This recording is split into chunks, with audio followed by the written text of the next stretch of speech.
99% लोग नहीं जानते प्रेमानंद जी महाराज के शिष्यों के बारे में। कोई डॉक्टर तो कोई बड़ा पुलिस अधिकारी तो कोई इंजीनियर तो कोई सेना में करता था नौकरी। प्रेमानंद जी महाराज से जब से हुई मुलाकात तो बदल गई जिंदगी। कोई बेंगलुरु से आया एक प्रवचन सुनकर सन्यासी बन गया तो किसी ने एक झटके में ठुकरा दी पुलिस की नौकरी। मिलते थे लाखों रुपए। प्रेमानंद जी महाराज को कम आंकने वाले देख लें। जिन बाबा से मिलने के लिए महीनों महीनों तक लगती है लाइन, जिनकी दोनों किडनियां फेल है, उनके शिष्य कैसे करते हैं बाबा जी की सेवा। मौसम कोई भी हो, बदन पर बस एक पीताम्बरी वस्त्र धारण करके जीवन यापन करने वाले प्रेमानंद जी महाराज के शिष्यों के बारे में नहीं जानते होंगे आप। आज के इस वीडियो में एक एक राज बताएंगे आपको ये तो पता होगा कि प्रेमानंद जी महाराज इन दिनों सोशल मीडिया पर काफी फेमस हो चुके हैं। उनके प्रवचन सुनने के लिए लोग इंतजार करते हैं कि कब उनका वीडियो आए। प्रेमानंद जी महाराज का बचपन भक्तिमय माहौल में बीता। उनके परिवार के लोग शुरू से ही गीता का पाठ किया करते थे।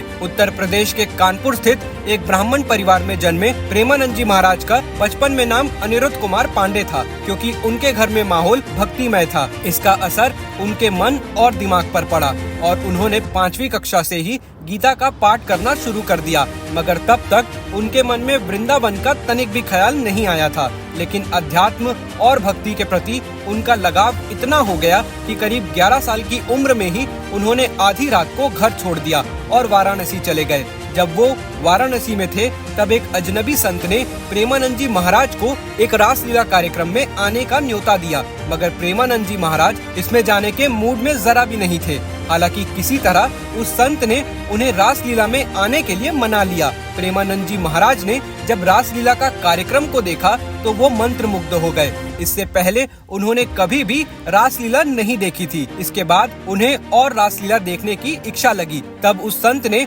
उन्हें वृंदावन के बारे में बताया कि रासलीला कार्यक्रम देखना है तो वृंदावन जाना होगा। इसके बाद ही प्रेमानंद जी महाराज ने वृंदावन जाने का मन बना लिया और वो वृंदावन आ गए। अक्सर आपने देखा होगा कि जब भी प्रेमानंद जी महाराज अपनी सभा लगाते हैं, उनके आसपास पीताम्बरी वस्त्र में ही बहुत सारे लोग खड़े होते हैं, जिनके माथे पर जटाएं होती हैं और दाढ़ी लंबी होती है। ये सब लोग साधु हैं। लेकिन आपको जानकर हैरानी होगी कि जिन्हें सिर्फ आप साधु समझते हैं, असल में इनमें से कुछ लोग अपने अलग अलग पेशे में रह चुके हैं। कोई डॉक्टर था तो कोई इंजीनियर और कोई देश का सबसे बड़ा चार्टेड अकाउंटेंट। लेकिन अपनी लाखों और हजारों की कमाई छोड़कर ये लोग अब साधु बन चुके हैं। इन्हीं में से एक है नवल नागरी बाबा।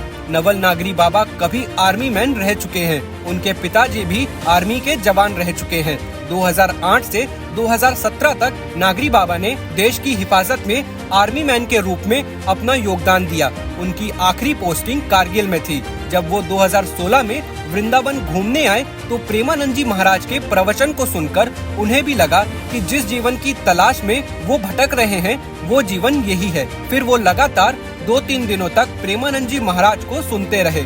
उसके बाद वो खुद भी एक सन्यासी बन गए। प्रेमानंद जी महाराज के शिष्यों में दूसरा नाम आता है श्याम सुखदा बाबा का। श्याम सुखदा बाबा हरियाणा के सोनीपत जिले के रहने वाले हैं। उन्होंने दिल्ली से इंजीनियरिंग की पढ़ाई पूरी करने के बाद बाबा ने बेंगलोर और गुरुग्राम में इंजीनियरिंग की नौकरी की। लाखों का पैकेज उठाते थे, लेकिन प्रेमानंद जी महाराज के वीडियो को देखकर एक दिन वो वृंदावन उनके दर्शन करने के लिए आए।